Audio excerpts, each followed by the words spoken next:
Boy, things are cooking up on Tommy this season. I feel sorry for everyone who's not watching the show because one of the things I gathered so far is that the writers are working on something big. And what a lot of the fans don't know is the fact that, what's up everyone, Just Be here, and I'm going to be breaking down and doing an analysis on the latest episode of Power Book 4 Force, aka The Tommy Show. We're going over season 2, episode 3, called War and Ice Cream. I know, right? So let's jump right into the episode. I think this episode did a very good job of playing on the family elements of everyone around us, particularly even with Tommy's family, right? We got JP, we got D-Mac, and we got Kate. And so what was happening in this episode was Kate was trying to make amends for all of the wrong that she's done with her kids. She's in a program where she's now on her way to recovery from addiction. And now she is trying to build that bond and that connection with the rest of her family, keeping in mind now that not a lot of time has really moved by since the season 1 finale. So a lot of this is kind of happening very quickly. I'd like to say we're probably a little under a month out from all of that stuff, but she has been sober for what it seems to be about 10 days, which is progress for her. So that means for most of her life, it's been really bad, you know. I think she said maybe it's the longest time she's ever been sober. The point I'm trying to make here is them trying to have her reach out to Tommy and build that bridge, then reach out to JP and build that bridge. Both of her children kind of have separate, responses to her. But the overall thing here is kind of showing that grace and forgiveness that needs to happen from like top down, basically. So Kate needing that forgiveness from her kids, and then also JP needing that forgiveness and understanding from D-Mac, who had to grow up his whole life without him. So by the end of the episode, when D-Mac is trying to, work things out with JP, and JP tries to explain to him the reason why he basically wasn't around was because he was ashamed based on some things that his mother said, that D-Mac's mother said about the fact that JP is gay. And so how would that look if you were raising a kid and this is the kind of lifestyle you're into? And so, that is what played into it. And JB admitted that, okay, it was whack for me to leave and, fumble under that pressure. But she still kind of took off and whatnot. So, all of that playing into it. And so D-Mac responds to it by, instead of him trying to just listen to everyone and kind of cool off and focus on, what is it? I think Short Shots, the app version of, them pushing product, he goes back and he grabs the gun out of the cabinet. So look for this whole family situation with Tommy to continue for a little bit, but I love how we now have that unit around him, because now, again, like I mentioned before in my other videos, that's important because they now have people to lose.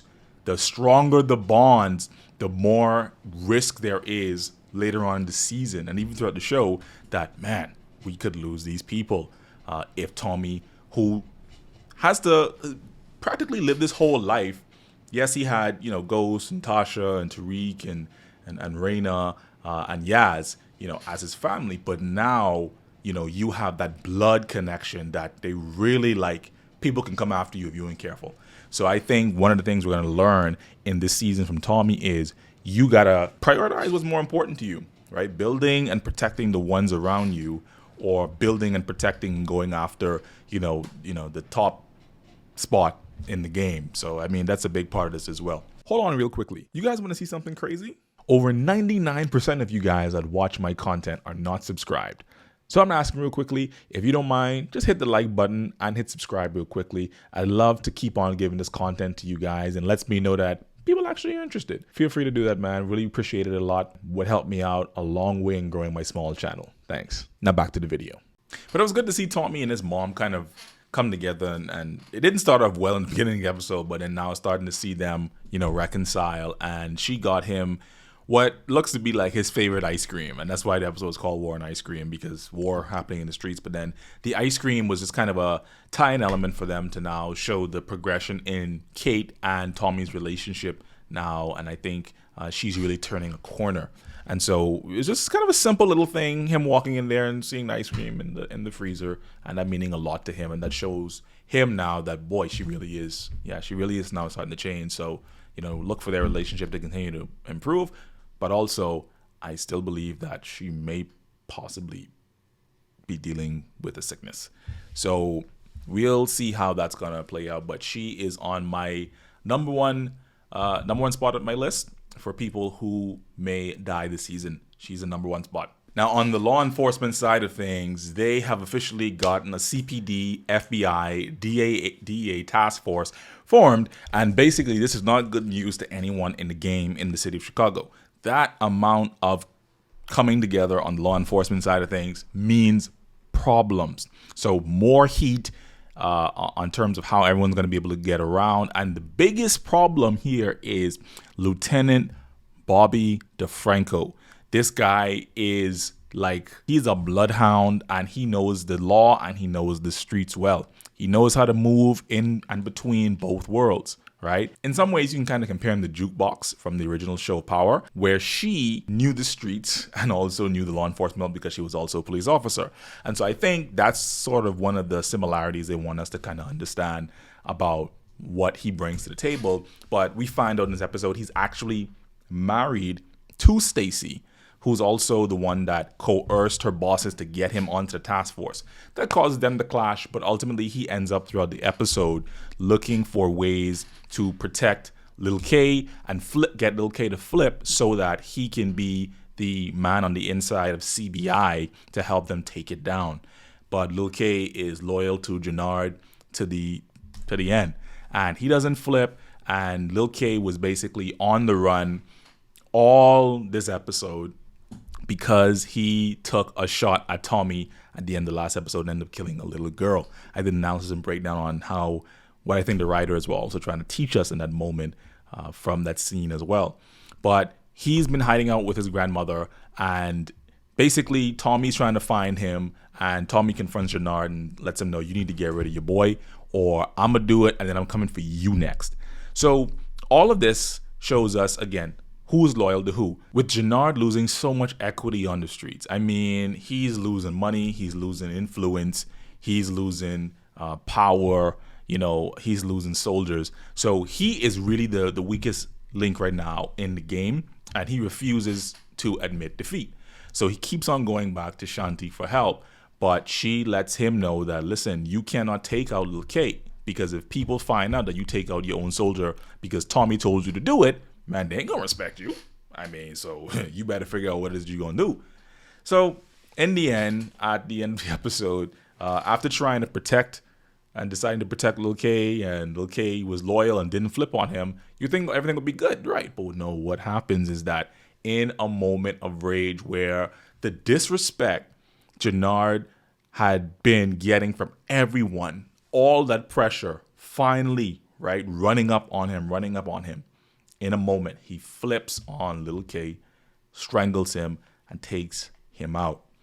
And so that was something he wasn't intending on doing. But again, now that's going to have a ripple effect on so many other things. I mean, he is just in a downward spiral. And I don't know if you guys caught the reference to Jannard and Tommy that they're trying to make right now.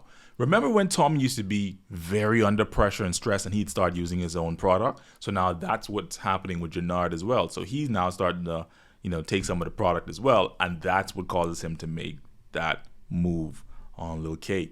It was sad though. I mean, Lil K, in my opinion, he had to go. I mean, you ended up killing a little girl. So, I mean, that wasn't cool. But Jannard was just tired of disrespect. The pressure was tall. And so, he was just a collateral damage and a casualty of that in that moment. But your boy went out strangled in his own car. I mean, that is sad, man. One of the most powerful parts of this episode that I think probably pissed a lot of people off, who are black, is when you got Vic and you got Walter working together. Vic is now moving and flowing in his role as the one who's going to be able to take over the organization for the Flynns. And so the deal that they made with the guy in the last episode to push the bad opioids in the south side of Chicago. So now Vic is trying to sabotage his father's organization, which he made known to Gloria at her grave. But now him actually acting on it is different. And so when he calls the police on someone who was supposed to be pushing and moving, the courier for the product for them, and you weren't expecting to see that side of Vic. It gives him a little bit of an edge. grows him up a little bit, and I think it's a good thing. The part where the guy who provided him the bad batch, where he says, what's the problem if we end up killing, some Southside monkeys or something like that. And I mean, that was just racist as hell, bro. And I know that pissed a lot of people off listening to it, but it's that's a lot of people think. They don't, they'll make their money off of us, but they don't respect us. They don't care what happens to us. And that's just the reality of the game. Vic was watching his dad in that moment. Because of the fact that Walter didn't fight back in that moment and defend the fact that this guy made a very racist statement against black people, affirms what Vic is going to do to his dad. I think possibly number 2 person to look out to die this season is Walter. And I think the person that might do it is Vic. And that's because Gloria was black. And now you being the one semi-responsible for Gloria's death, and you now not defending black people in front of this racist idiot right here, also affirms the fact that, bro, you gotta go.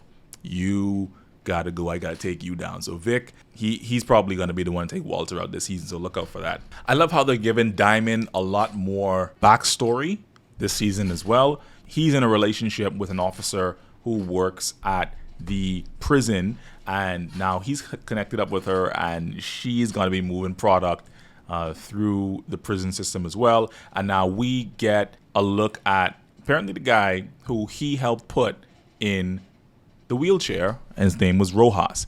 And I believe if you go back to last season, Rojas had some guys who came after Diamond and Tommy and forced him to move some product, and it was a whole episode of Grand Theft Auto.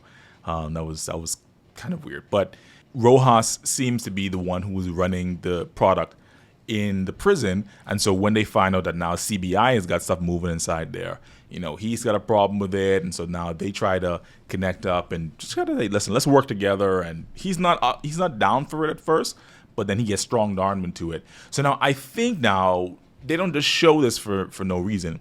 I think Rojas, you got to look at where does Rojas get his supply from, and that's the number one thing we got to be thinking about. If you cut off somebody from being the connect in the joint, who's the person outside the joint that they get their supply from? It's either from Miguel directly or it's from the Serbs. So whoever it is going to more than likely come to Rojas's defense, and that's what's going to clash with Diamond a little bit more. And so look for that to happen. And I like how they're giving him more of this family role as well this season, because they had him looking out for this kid who was giving a speech at the rally for the shooting that happened, and now he's gonna mentor him and probably teach him how to have self-defense and whatnot, which is pretty good. So now they're showing Diamond he's a big softy, and he has a big heart and all that kind of stuff. And you don't really last in the game that long when you're a big softy, bro. I mean, so Diamond is number 3 on my list for people to look at that might possibly die this season. So that's Kate, then we got Walter Flynn, and then we got Diamond. So those are my predictions based off my analysis for this episode, that the writers are starting to set up what we need to look for in terms of these individuals who were more than likely going to get taken out this season.